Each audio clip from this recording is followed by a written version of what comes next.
appétit pour le risque plus faible. On l'a mal cerné, ce risque pays. On est à l'ère de l'ESG. Se pose la question, effectivement, de faire du business ou pas en Russie, maintenant, désormais. La question a été posée par Bruno Le Maire sur... Mais le risque pays, le risque politique, le risque géostratégique, il ne réapparaît pas. Il n'a jamais cessé d'exister. C'est juste un certain nombre d'Européens, d'entreprises européennes, qui ont aimé oublier que ce risque existait, qui ont aimé oublier qu'on prenait des risques quand on concentrait des activités dans des pays qui ne partagent pas du tout nos valeurs. Et on découvre que oui, il y a un élément de contribution à la paix planétaire quand on fait des échanges, mais il y a un risque qu'on prend quand on a des pans très stratégiques de son activité localisés chez des gens qui, sur des choses fondamentales comme l'état de droit, la stabilité des frontières, la transparence des transactions, ont des valeurs différentes. Aussi sur la Chine, peut-être aussi un jour. Sauf que le morceau n'est pas le même. Le morceau n'est pas le même. Peut-être. D'ailleurs, je crois que ce conflit est observé par tout le monde et beaucoup par les Chinois qui se demandent eux-mêmes, par rapport à leurs intérêts nationaux, les conséquences qu'ils doivent tirer des sanctions. En tout cas, les marchés font le pari aujourd'hui que le pire est derrière, même si la guerre continue, même s'il est pourparlers encore une fois. Et encore une fois, à supposer que les négociations soient de la poudre de perlimpinpin ou de la poudre aux yeux, encore une fois, l'idée, je trouve que les marchés vont un petit peu vite. Ils pourraient être pris à revers si ça n'est pas. Moi, je ne sais pas si le pire est derrière ou devant. Ce que je sais, c'est que les transformations sont devant. C'est-à-dire que les transformations des chaînes d'approvisionnement, les transformations des marchés énergétiques, les transformations de la nouvelle mondialisation, les transformations liées à la mutation climatique, ça c'est devant. Et donc ça va nécessairement se refléter dans le marché. Ce qui est devant aussi, c'est cette hausse des taux d'intérêt. On l'a vu, les taux souverains à 10 ans en France sont aujourd'hui quasiment à 1%. Est-ce que cette remontée des taux obligataires souverains, ça se traduit par plus d'appétence de la part des investisseurs pour les produits de taux? Oui, bien sûr. On le voit. Bien sûr. C'est en termes relatifs. Vous arrivez... Même si l'inflation, bien sûr. Ça resterait négatif. Bien sûr. Déduite, hein. En net, vous avez toujours un plus gros rendement après inflation sur la classe action, en général, mais vous avez une volatilité, des incertitudes que vous n'avez pas sur certains produits de taux. Donc, vous savez, une des raisons pour lesquelles les gens ne vendent pas leurs actions et continuent à en acheter, c'est que si vous vendez vos actions et que vous vous retrouvez avec du cash, vous faites quoi?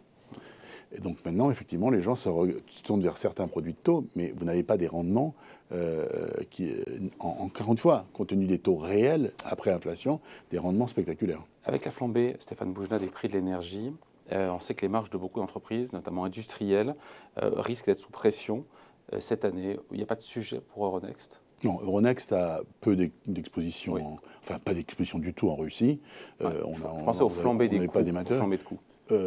Les coûts, parce qu'il y a eu un sujet, j'ai vu que les marchés ont été un peu déçus au moment des publications de résultats en février, sur l'évolution de vos coûts. Alors, c'est pas encore une fois, qu'est-ce qui a déçu sur les coûts opérationnels? On parle de quelques millions de coûts et des anticipations de coûts liées à l'intégration de... Oui, bien sûr. C'est pas parce que c'est écrit dans le journal que c'est nécessairement conceptuellement puissant. Il y avait une répétition. Ça pose une question à laquelle je vais répondre. Il y a eu un petit décalage, mais très modeste, par rapport aux anticipations de coûts liées à l'intégration d'Italie, qu'on a expliqué. Nous allons publier nos résultats du premier trimestre au mois de mai. On aura l'occasion d'être encore plus précis là-dessus et de présenter la direction de nos coûts pour 2022. Donc il n'y a pas de sujet du tout sur la performance anticipée pour 2022. Il y a eu un malentendu au moment de nos résultats. Non, bien sûr, les coûts de l'énergie augmentent significativement. Bien sûr, les coûts des assurances augmentent significativement. Bien sûr... Quel impact pour vous? Pour le moment, il est gérable. Pour le moment, il est gérable et il ne remet pas en cause les anticipations que nous avons créées parce que, par ailleurs, on arrive à faire des économies plus importantes sur d'autres zones de coûts. On travaille sur tout ce qui peut être les bâtiments, les voyages, le marketing. 1 degré de moins de chauffage ou pas? Oui, même deux. Oui, c'est une politique qu'on a lancée. Quand vous l'avez lancée quand, ça? Là, il y a quelques semaines avec la crise. On a aussi... Donc ça caille un peu chez Euronext? Non, pas du tout, parce que le printemps est doux pour tout le monde. C'est un sujet qui deviendra tangible à l'automne prochain. Ce qu'on essaye de faire aussi, c'est de trouver le bon nombre pour baisser la clim dans tous nos immeubles pour les mois qui viennent. Aussi pour des raisons qui tiennent à l'ESG, mais aussi à l'énergie, on change nos habitudes. Quand je vais à Milan, désormais, je prends le train. et donc ça fait 7 heures de train. Mais il suffit d'organiser sa vie différemment. Mais simplement, quand vous prenez le train, vous dépensez 1 ou 2 kilos de carbone pour faire Paris-Milan. Quand vous prenez l'avion, vous en dépensez au minimum 120. Voilà. Vous allez souvent à Milan? J'y vais de temps en temps, oui. J'y allais tous les 15 jours à peu près, ouais. Donc il faut organiser sa vie différemment. Mais donc ça a des implications. Mais la performance de l'entreprise sont bonnes. On a rendu public nos résultats 2021. Clairement, l'intégration de Borsa Italiana crée une situation où aujourd'hui, 25% des actions qui sont négociées en Europe sont négociées sur des marchés Euronext. La capitalisation boursière agrégée est de 6 900 milliards, 6,9 trillions. La capitalisation boursière agrégée des sociétés cotées sur Euronext, c'est quand même 3 fois celle de Francfort et 2 fois celle de Londres. Et donc, clairement, l'entreprise... Qui l'eût cru il y a 10 ou 15 ans, quand même, hein. Qui l'eût cru il n'y a même pas ça, il y a 7 ans, en 2014, quand Euronext a été remise en bourse, pour 20 € par action. Aujourd'hui, 100,82 €, mais ça a valu 100 € avant, en septembre. Donc, on est dans une situation où le projet de croissance d'Euronext se développe bien, à la fois sur l'ESG, puis surtout sur la technologie. Je ne sais pas si vous voulez qu'on en parle, mais on a lancé des choses comme Tech Leaders pour créer un segment de cotation des entreprises technologiques en Europe qui est extrêmement puissant. On l'a annoncé il y a quelques semaines. Il sera opérationnel avec une composition. Quoi de neuf, j'ai envie de dire, par rapport à ce qui existe déjà? Mais ça, c'est très différent. C'est que ce qu'on annonce, ce qu'on va faire, c'est rendre visibles toutes les entreprises technologiques en Europe déjà cotées et celles qui vont l'être dans un segment identifié par les bureaux de recherche actions, les asset managers, les émetteurs futurs, les investisseurs, pour qu'ils se représentent le secteur technologique européen indépendamment du lieu dans lequel les entreprises sont cotées. Je vais vous donner un exemple. Il y a une très belle entreprise de paiement, de technologie dans les paiements aux Pays-Bas qui s'appelle Adyen. Une autre entreprise magnifique dans la technologie des paiements en France qui s'appelle Worldline. Ce sont des comparables. Aujourd'hui, on les regarde l'une comme une entreprise française, l'autre comme une entreprise néerlandaise. L'idée, c'est de créer un segment où on identifie tous les leaders technologiques européens avec une concentration de tous les acteurs autour, exactement comme le sont les marchés technologiques américains. Donc, c'est pas que de la communication, c'est aussi quelque chose... Tout ça pour créer un indice derrière aussi, j'imagine. Pour créer des indices, pour créer on remet le business dans la boucle, pour qu'il y a certaines gestions institutionnelles qui ont créé des desks technologiques pour qu'elles s'équipent en suivant ce segment-là et qu'elles n'aient pas à sélectionner dans les marchés nationaux les bonnes entreprises. Donc, Tech Leader, c'est très important. Et sur l'ESG, puisque vous en avez parlé, la mutation est profonde. On a lancé le CAC 40 ESG, le MIB ESG en Italie, l'OBX ESG et le SBF 120 ESG. Et bientôt. Mais en tout cas, le CAC 40 ESG, ce qui est passionnant... En termes de volume, ça donne quoi, ça? Ça va très vite. C'est à peu près un quart des actifs sous gestion sur les ETF liés au CAC 40 qui sont maintenant passés dans le CAC 40 ESG. C'est pas beaucoup, c'est 1,4 milliard d'actifs sous gestion qui sont sur des ETF. Je parle que des ETF ESG liés au CAC contre 3,8 milliards pour le CAC 40 canal historique. Ouais. Mais la mutation est profonde. Moi, je trouve ça pas mal, excusez-moi, en un an. Même pas en un an. Hein. Là, je parle des chiffres vers la fin mars. Mais cette mutation où progressivement, là, je dis plus d'un quart des actifs sous gestion sont passés du CAC 40 canal historique au CAC 40 ESG est quelque chose d'assez impressionnant.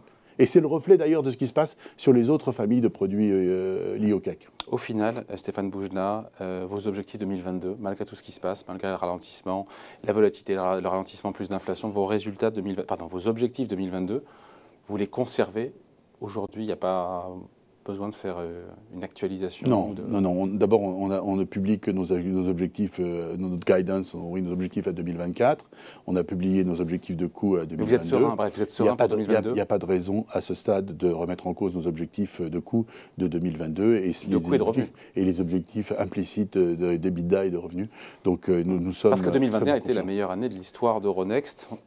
Vous pourriez faire mieux cette année? Je ne sais pas. On est au mois de mars. Ce que je peux vous dire, c'est que sur la base des seuls chiffres qui sont disponibles publiquement aujourd'hui, qui sont les chiffres des volumes, les volumes actions ont été très importants pour les raisons que vous avez dites. Une autre classe d'actifs dont on n'a pas parlé, ce sont les commodities, les matières premières agricoles, où les choses ont été extrêmement dynamiques et continuent à l'être. Vous savez que nous gérons des contrats dérivés sur le blé, le fameux contrat Matif, sur le colza, sur le maïs. Sur le blé, le prix historique de la tonne de blé, au cours des 5 dernières années, c'est à peu près 195-200 euros. Au pic de la crise, il y a quelques semaines, la tonne de blé est passée à 450 euros. Et aujourd'hui ? Elle est à 350 à peu près aujourd'hui. Ça s'est calmé, mais ça reste quand même beaucoup plus cher que le prix moyen. Sur le maïs, la tonne de blé est à aujourd'hui, sur les 5 dernières années, était 180 euros. Elle est montée à 420 euros et le prix moyen aujourd'hui est à 330. Et sur le colza, dont on ne parle pas assez parce que ça a un impact sur plein d'utilisations industrielles des huiles végétales, le prix moyen sur 5 ans est de 410 euros et il a atteint plus de 1000 euros. Maintenant, il est à un peu moins de 1000 euros. Donc, les classes d'actifs dont nous gérons les produits dérivés sur les marchés agricoles ont été extrêmement dynamiques. Il y a par ailleurs des conséquences macroéconomiques dont on parle à mon avis pas assez, qui sont les implications pour les pays qui n'ont pas de devise forte, qui n'ont pas de banque centrale puissante, qui sont dépendants des importations d'hydrocarbures et des importations de céréales de mer Noire. Pour eux, la situation va devenir extrêmement compliquée. Mais s'agissant c'est que la spéculation, pardon, sur ce qui est un sujet ESG aussi, là, sur les commodities et notamment sur le blé. Non, mais essentiellement la spéculation, c'est aussi des couvertures. C'est parce qu'on se dit, d'ailleurs, est-ce qu'il faut... Ça, c'est un mythe complet qu'il faut dissiper ici. Les gens achètent ces instruments dérivés pour se couvrir des incertitudes sur les prix mondiaux et des incertitudes climatiques. Pourquoi le prix du blé s'est envolé? Pas parce que les gens spéculent, parce que vous avez 140 millions de tonnes de blé approximativement qui sont produites dans l'Union européenne. Environ 40-45 millions de tonnes de blé qui sont produites d'ailleurs en France, ce qui met la France dans une situation relativement privilégiée par rapport aux incertitudes de ce marché. Vous avez 80 millions de tonnes qui sont produites en Russie et 30 millions qui sont produites en Ukraine, approximativement. Cette production de blé qui est produite en Russie et en Ukraine est acheminée vers leurs clients à travers 3 villes dont les noms sont bien connus maintenant des Français. Sébastopol, Mariupol et Odessa. Il n'y a plus aucun bateau qui entre en mer Noire pour charger le blé qui est produit par l'Ukraine et la Russie, parce qu'aucun assureur ne veut assurer les navires qui vont charger dans ces 3 villes. C'est une réalité pas de la spéculation. Et surtout, on ne laboure pas et on ne plante pas du blé en Ukraine, ce qui va avoir un impact à l'été, à l'automne et l'année d'après. Ouais. Donc, il va y avoir une contraction des marchés mondiaux. Dieu merci, c'est plus facile à résoudre comme problème que celui de l'approvisionnement en gaz, mais ce sont des réalités objectives qui n'ont rien à voir avec la spéculation. Bon voilà, on a tendu le coup à un mythe. Oui. Avant de se quitter, Stéphane Boujnah, le cours d'Euronext, 10% en baisse depuis le début de l'année, le SBF 120 fait moins 5. Ça appelle un commentaire ou pas? Ça appelle un commentaire qui est que on a subi, je crois, une forme de rotation d'actifs à l'intérieur du secteur des entreprises financières. Vous savez, les gens qui investissent dans le secteur financier en général trouvent qu'il y a des perspectives de croissance dans les banques notamment qui sont intéressantes, puisque avec des taux qui remontent, la rentabilité des banques remonte. Si tant est que la courbe ne soit pas plate, oui, qu'elle soit bien, mais relativement par rapport à là où nous en étions il y a un an, il y a eu une forme de rallye vers les entreprises bancaires. Il se trouve qu'on se partage les mêmes investisseurs. Et puis après, il y a la vie normale d'une entreprise. Chacun voit nos volumes. Nous allons rendre public nos résultats du premier trimestre. C'est une opportunité, diront certains, ce repli. Ça, chacun est en mesure d'apprécier avec l'information publique tout ce qui... à la fois le track record d'Euronext que nous avons accompli depuis 6 ans avec l'équipe qui gère l'entreprise avec moi et ce que nous sommes engagés. Et d'une manière générale, comme l'actif de l'entreprise le plus important, c'est la crédibilité, d'une manière générale, nous avons toujours délivré plus que ce que nous avons promis.